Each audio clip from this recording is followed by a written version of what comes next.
Hari kedua ajang Nasional SAR Challenge, para tim SAR dari berbagai daerah ditantang untuk misi evakuasi korban dari runtuhan bangunan.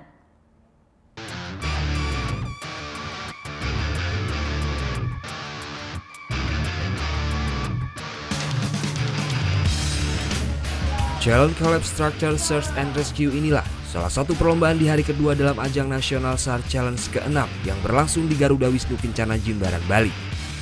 Sebanyak 34 tim SAR dari seluruh Indonesia berlomba menunjukkan kemampuan terbaiknya dalam misi penyelamatan korban runtuhan bangunan. Dalam perlombaan Challenge Collapse Structure Search and Rescue ini, disimulasikan adanya bangunan runtuhan akibat gempa dan seorang korban yang terjebak di dalam runtuhan bangunan tersebut.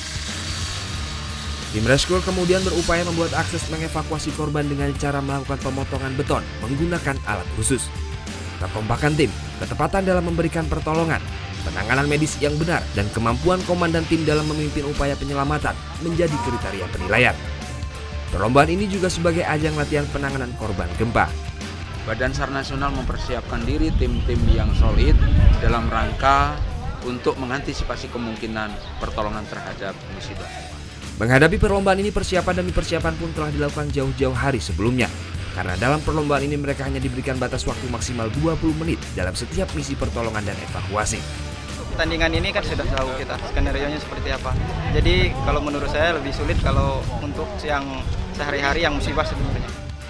Selain perlombaan CCSSR, peserta juga ditantang menunjukkan kemampuan terbaiknya dalam perlombaan Challenge Vehicle Incident Rescue atau misi penyelamatan dan evakuasi korban pada kecelakaan kendaraan.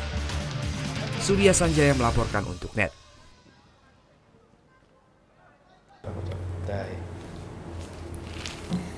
Udah selesai kan nontonnya? Nah, jadi jangan lupa buat like, komen, dan subscribe ya.